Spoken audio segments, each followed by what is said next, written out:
Deixa eu te perguntar uma coisa. Você gostaria de viver de YouTube?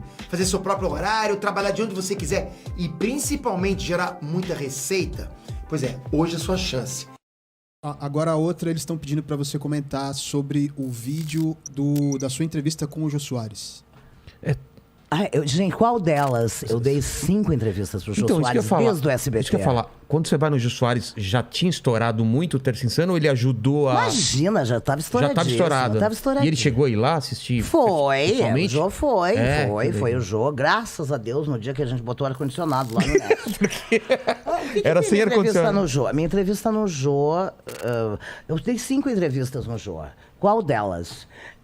Eu dei a entrevista no Jô do SBT, eu dei 2 entrevistas do Jô no SBT e 3 na Globo. Caramba. Então, não sei qual que a pessoa...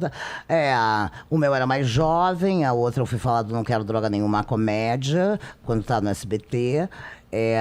Aí depois eu falei de um outro trabalho. Eu não sei, vários motivos me levaram ao Jô. E o Jô é uma pessoa muito legal, você me recebeu muito bem. De vez em quando ele não tá afim.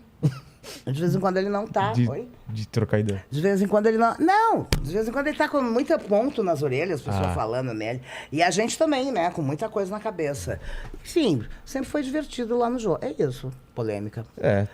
Eu sempre sou polêmica, né? A partir do momento que eu não quero me encaixar em nada. Mas E eu acho que depois de 5 vezes que tu vai no Jô Soares, tu tem que criar alguma coisa nova. Você fez personagem lá? Fiz personagem, fiz uma economista. Fiz a Cinderela no meio da entrevista. Teve toda uma entrevista do Jô que eu ia fazer uma... Como que é Cinderela? Eu não sei se eu vi a Cinderela. Cinderela, traficante internacional de droga. Tá. Então, assim... Que era... Com uns passarinhos Não, dos passarinhos. Não, aqui tem um ancinho que bate as carreiras com um pentinho, assim, para ficar as carreirinhas, sabe? E que tem os macacos. Tá no DVD que tem. Eu acho que eu vi. Que ela vai pra Amazônia, ela pega um teco-teco, vai lá encontrar, volta ela, o teco-teco e o pó, aí cai o teco-teco, ela perde o piloto, o teco-teco. Fica ela e o pó, ela olha pro pó, não sei o quê. Aí os tamanduá vão cheirar o pó dela. É isso daí mesmo, é confusão com os animais. Todo mundo usou droga, A minha droga de escolha durante um bom tempo foi cocaína. Porque ela me deixava mais animada, entendeu? E me dava um gás pra ainda conversar e tal. Entendi. É uma merda, né? É uma merda, não me serviu pra... Serviu pra ir dar mais um gás, mas assim... Até as pessoas... talvez as pessoas estejam querendo falar essa entrevista do Jô, por causa que muita gente disse que eu tava louca, Não, eu não tava louca na entrevista do Jô. É o jeito, né? É o jeito de falar e... eu sou uma pessoa expressiva. E quando eu fico nervosa, eu fico mais movimento. E o Jô deixa todo mundo nervoso. Né? Mas é isso, enfim. Mas como todo mundo bebe, tem droga lista, e ó... nessa pandemia... Pergunta, talvez a gente não tenha os números concretos, mas quantas pessoas estão tomando Prozac, Rivotril e todas essas drogas lícitas que tem que comprar com receita médica, mas sempre tem farmácia que vende, né? Exatamente. Então vamos parar de hipocrisia. Como que surge o Terça Insana? Terça Insana, foi a então. ideia? A Terça Insana, então. Eu fazendo esses espetáculos, essas coisas todas, minhas coisas, né? E aí, vindo desse ambiente... Fez o seu solo que você falou? Meus solos, fiz vários. Eu não tenho... Além desse... milhões de coisas, milhões de coisas, milhões. Trabalhei com XPTO, sempre criando, sempre inventando. Aí, o que aconteceu? Chegou um momento... E tinha uma grana legal ou era sempre na correria? Sempre na correria, trabalhando de garçonete, fazendo programa. Eu tenho 2 profissões. Ou eu sou atriz, diretora, autora, produtora de teatro, ou eu sou garçonete. Tá? São minhas 2 profissões. Tá. Aí, eu comecei a ver, então eram épocas que a gente entrava aí de repente as redações fecharam. Veio a época dos grandes patrocínios, de peças, comédias com nomes importantes, que eram uma chatice, o público ia ver. Vai, teatro é chato, nunca mais apareço. Tinha até aquela camiseta do Cacete Planeta, vá ao teatro, mas não me convide. E de repente eu falei, não é possível E aquele monte de comedinha de adultério, aquele monte de coisinha Comédia onde... dos erros, né? Basicamente. né? Os vaudeville, que não é legal, é interessante. Mas a gente tem tanta coisa pra falar. E aqui onde... Aquela comédia do bullying, onde todo gay é o ridículo, a empregada é burra, ou não. Tá bom, tem público, é engraçado, é divertido, é leve. Mas eu vinha dessa efervescência. E eu pensei, não é possível que a gente tenha a maior passeata LGBT mais do mundo e os homossexuais continuem sendo ridicularizados na TV. Não é possível que mais de 60%, 70% da população brasileira seja negra e índia, descendente, e a gente tenha português, e a gente tenha vergonha e continue essas piadas racistas. Não é possível isso. E eu via isso na televisão. Eu via, sabe? E eu me lembro que um dia, o pai do meu filho, a gente morava juntos, e aí ele estava em casa comendo salaminho e vendo a escolinha do professor Raimundo. E assim, meio... né?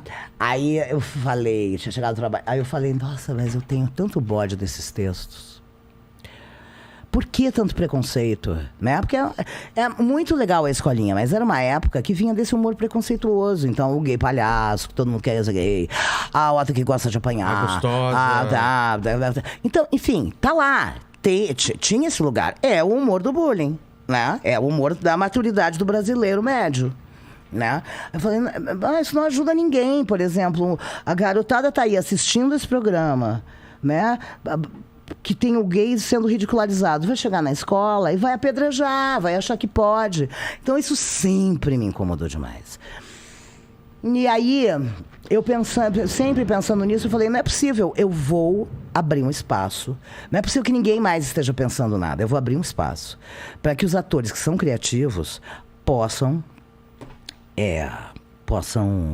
Tem um espaço experimentar ideias, né? Porque não se tinha... O assessor de imprensa virou uma fortuna. Os teatros estavam cobrando uma fortuna.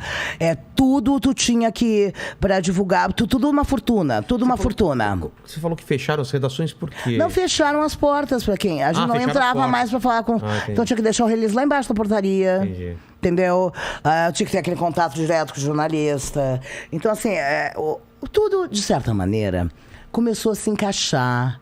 A partir do momento que teve essa abertura, as coisas floresceram.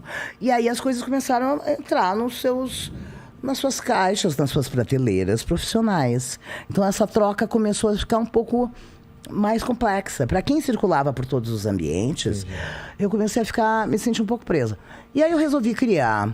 Na terça-feira, que era o dia de folga dos atores que faziam espetáculos por aí. Geralmente, a segunda-feira a pessoa vai no banco, né? A terça já tá mais ou menos, já dá pra sair. É um espaço onde a gente pudesse trocar ideias sobre comédia. Pesquisar novas linhas de comédia e mexer a areia do fundo pra gente fazer uma comédia mais contemporânea que traduzisse tudo que estava acontecendo na sociedade. Todas as transformações. E aí eu chamei mais três atores para fazer comigo essa base. Isso era 2001. Não, 2001. 2001. Porque o ano 2000 eu fui pro sul, fiquei um ano lá, aluguei um sítio. Nesse período eu fiz muita peça. Aluguei um sítio no meio do mato, eu queria ficar com meu filho, queria a natureza, fiquei lá perto da minha família. E aí, assim, mas nesse período pra trás eu fiz muitos espetáculos, trabalhei com muita gente, fui convidada pra muitas coisas, fiz Rá-Tim-Bum na TV Cultura, fiz isso, fiz aquilo. Fiz milhões de coisas, uma carreira que não para. Eu não sou rica, eu não posso parar de trabalhar. Eu preciso trabalhar para pagar minhas contas, tá? Porque tudo que eu ganho eu reinvisto nas minhas produções, geralmente me fodo. Tá? Aí, o que aconteceu? E aí eu queria abrir esse espaço. Então, chamei 3 atores pra gente fazer uma base. Tá. Onde toda semana nós receberíamos 3 convidados da classe para experimentar ideias lá. Vocês 3 eram fixos e 3... éramos 4. Eu chamei o Otávio Mendes, o Marcelo Mansfield e o Roberto Camargo. O Roberto Camargo, para ser o mestre de cerimônias, porque tinha umas personagens que falavam francês, era uma coisa, era um cabaré, assim, uma espécie de um cabaré. O Marcelo, que era um compulsivo criativo, que eu já trabalhava com ele há muito tempo. O Tatá, outro compulsivo criativo maravilhoso. E eu. Então, assim, toda semana a gente ia criar um espetáculo novo, com um tema novo, personagens novas. E recebia os convidados. Foi a dificuldade de fazer os atores. E era voltar para a própria classe. Pra eles assistirem. Não, pra gente trocar. Sei. Né? E, assim, ninguém queria se apresentar pra própria classe. Ai, o medo. Ai, não vou botar na roda. Ai, eu te ajudo, eu vou. E assim foi indo, fui convencendo as pessoas, me traz, eu te ajudo. Então, o que acontecia? Vou te dizer o que era. E eu, na verdade, aí o Next, que foi onde começou, era do Pô, lá perto do elevado, né? Ali na Rego Freitas, do Antônio Rocco. Antônio Rocco, a família dele administrava aquele prédio. No fundo, lá embaixo, ele tinha um estúdio fotográfico, ele escreve, um cara multiartista também, né? Ele tinha um estúdio fotográfico que ele queria fazer ali um lugar para novos autores. Então ele criou o Next, o Núcleo Experimental de Teatro. E ali se reuniam vários novos autores no final dos anos 90 para trocar textos e tal. Virou um lugarzinho pequenininho de montagem. Aí ele queria fazer uma coisa maior, aberta para o público. Então eu apresentei ele até para o Celso Cury, que era dono do Off. Os dois fizeram um trabalho muito interessante lá para novos autores de teatro. Bom, resumindo, aí ele falou, eu quero abrir agora, quero abrir pro público, vou aqui pela frente, vou abrir aqui o bar aqui na frente. Eu falei, eu queria tanto pegar esse bar. Eu não queria mais ser atriz, tá? Eu não queria mais. Tá empregado, tá desempregado, tá empregado, tá desempregado, tá empregado, desempregado, me presta um dinheiro, pega um dinheiro no banco e vai, e paga o banco, aí consegue não sei o quê. Eu desisti milhões de vezes de ser atriz, porque eu já tinha filho, porque eu queria pagar minhas contas, de poder ter férias, enfim, mas não adianta, a vida não deixa. Aí, eu só queria pegar o bar, mas aí como eu não tinha dinheiro pra pegar o bar, eu falei, tá bom, então, aí ele falou, preciso abrir esse bar. Aí chamou um homem que vendia uns ovos cozidos ali da esquina.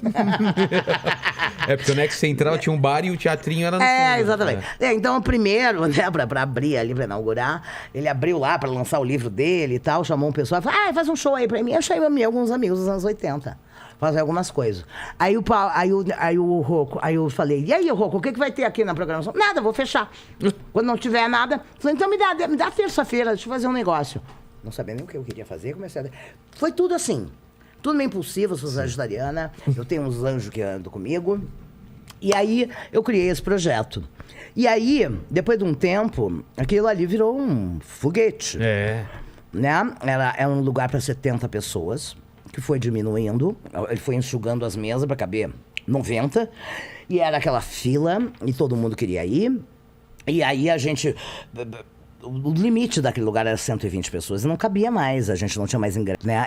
Inclusive, tem um texto que eu escrevi com o Cabral, que é caracterizador e também autor e tal, que trabalhou comigo muitos anos na Terça Insana, que é uma briga entre a cabeça, o corpo e a alma, e que tá no meu espetáculo Grace em Revista, que é o meu espetáculo de 40 anos de carreira.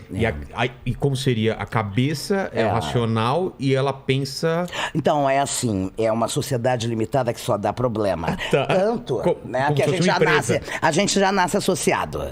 A gente nasce. Quem pensa que não tem sócio, vai ter. Já tem. Aliás, quando a gente vai elege alguém para ser síndico do condomínio, ou para ser vereador, ou para ser presidente, a gente está bancando um sócio que vai decidir o futuro e a nossa qualidade de vida. E a qualidade a qualidade de futuro dos nossos filhos, das novas gerações, né? Da nossa prole. Então, a gente nasce associado, que é um contrato de associação obrigatória que a gente assina entre a cabeça, o corpo e a alma. É uma sociedade limitada que só dá problema. Tanto que tá cheio de profissional se oferecendo para administrar o nosso negócio. Exatamente. É psiquiatra, Reichiano, Jungiano, cromoterapia, fisioterapia, né? Enfim, a cabeça pensa mais rápido do que a boca pode falar. Aí já começa a dar efeito colateral. Exato. Né? Aí vai confiar em quem? Né? A alma, uma vez falaram que se tomasse, que tinha tal do Santo Daime, né? Tomei. Não, o Santo Daime que vale assim, o Santo Daime vale por anos de terapia, já é uma economia, porque senão é o corpo que se fode trabalhando para pagar o terapeuta, né? Pra cabeça. Aí o que acontece? verdade. A minha alma foi lá e resolveu convencer o corpo e a cabeça de tomar o Santo Daime. Gente, pra quê? Pra quê? Saiu do corpo, minha alma saiu do corpo. Não queria mais voltar, fiquei babando dias. Eu mordi as pessoas. Eu sei porque me contaram, porque acordei tomando chá com meus filhos. Enfim, esse é o texto, tá? Esse é o texto mesmo. Alma, cabeça... A cabeça, o corpo e a alma. E aí, assim, elas vivem em conflito. Então, e é verdade, Mas né? é legal, né? É humor, mas baseado no que parece Na ser vida. na vida mesmo. Mano, né? que essa é uma linguagem de comédia que eu sempre fiz. Eu percebo. Tudo tá atrelado a... Tudo tá atrelado a alguma coisa que já existe. Experiências, por isso, né? Experiências e tal. E assim, eu sempre busco fazer os meus textos e as coisas que eu crio, elas sempre vêm inspiradas em alguma ideia que eu tive sobre a vida, ou alguma conclusão, ou alguma revolta. Uma observação. O que me inspira sempre é alguma coisa que eu quero botar na roda. Como eu estava te falando, nesses anos eu divido o humor em 3 ambientes, assim. Tem o humor infantil, que é o cocô, xixi, pum, peidei, caiu, tá? Tem o humor adolescente, que é o humor que ri do outro, que é o humor do bullying. Olha lá o gordo, mas não olha pra mim que eu tô com espinha. É o humor das diferenças, é o humor dos preconceitos, é o humor do bullying, é o humor imaturo de quem não se garante por si mesmo. E tem o humor adulto, que junta conteúdos que, a princípio, não teriam nada a ver, coloca 2 contextos juntos e aquilo se ilumina, explode. E a gargalhada é a melhor gargalhada, porque tu traz um conceito, uma associação de ideias que as pessoas nunca tinham feito, né? E que é muito do teu ponto de vista, e que explode numa gargalhada muito mais gostosa, porque é original. Entendi. Então, assim, eu tô sempre em busca de coisas originais que me arrebatem. Eu vivo andando, vou virar a esquina, vou ver uma coisa arrebatadora. E eu acho que o mundo hoje tá tão óbvio. Tão óbvio, tudo é tão igual. É aquilo, eu sei o que o público gosta. Solta uma piada aqui. Eu sou o melhor humorista do país. Hello, gente. Hello, sabe? A Terça Insana é uma prova de que a gente pode levar conteúdo de qualidade para as pessoas e não partir do pressuposto que o público é burro. Claro, quando tu cria um objeto, uma coisa original, né? Que vem com uma ideia, vem com ímpeto, vem de uma ideia tua.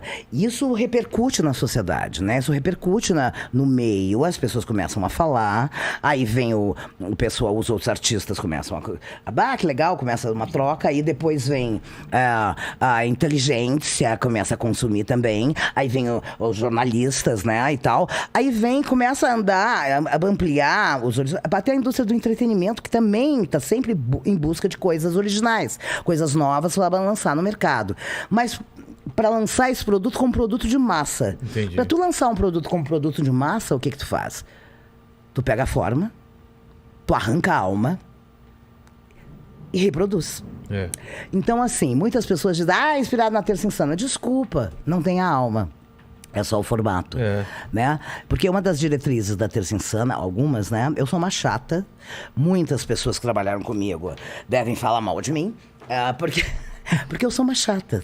Eu tinha as diretrizes e é assim que é, assim. Então, piada pronta não entra, piada preconceituosa. Piadoca. Não, já foi feito, show. Sabe, imitação não quero. Para, todo mundo imita todo mundo. Não me vem imitar Silvio Santos, pelo amor de Deus. Caralho. Sabe, vai fazer lá na rádio Jovem Pan. Sabe, aí... E as diretrizes pro Terça. Pro Terça, Então, textos originais, personagens originais que nunca foram criados, pontos de vista das personagens originais, e assim, e sempre tentar trazer a pessoa que foi até então o motivo da piada para o palco, para que ele dê o ponto de vista dele sobre a sociedade. Assim? O português burro. Tá. O português burro, a loira burra, a puta, a drogada. Não, a drogada. Os risíveis da sociedade, todos eles subiram ao palco para dar o ponto de vista, a visão dela de mundo, da personagem. Então, eu costumo dizer que eu sempre busco no meu humor, na comédia que eu produzo, nas coisas que eu escrevo, criar uma empatia. Porque eu sou completamente contra. Isso me incomodou desde criança. Tu ri de uma pessoa por uma coisa que a pessoa não pode deixar de ser. Eu nunca achei nada de engraçado na sexualidade alheia. Eu nunca achei nada de engraçado, nem de risível na raça dos outros, né? Etnia. Sabe, se a pessoa é gorda, magra, tal, o que tem são comportamentos engraçados, por exemplo, né? Tu vê pessoas engraçadas. Então, eu vou te citar algumas personagens. Por exemplo, tem a Bettina Botox, que é um personagem do Roberto Camargo, que é um garoto que, por acaso, é gay. Gay, velhinha, tal, brarará, mas o que ele veio falar? Ele veio falar sobre cidadania. Ele sobe ao palco da Terça Insana para falar sobre respeito. A personagem, por exemplo, do Luiz Miranda, a Dona Edith, né? Ela é uma mulher analfabeta da favela, que escreveu um livro, é uma negra favelada, mas ela fala de uma dignidade. Ela fala errado, mas ela fala com uma dignidade. O bêbado que o Luiz Miranda fazia, por exemplo, também, que era um bêbado que falava grandes filosofias, e aquele... Ele chegou a ser... Porque ele entrava no meio dos espetáculos, pela porta da frente do teatro, e não queriam deixar ele entrar. Sabe o excluído? Sei. Sempre. Por exemplo, a drogada, a junkie, a Cinderela que eu fazia.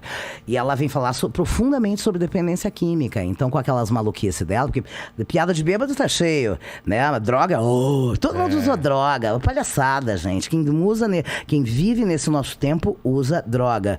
Ou é álcool, ou é drogas ilícitas como maconha, cocaína, heroína, doce, que isso aí não é da minha época, êxtase, ou política, ou religião, ou compra.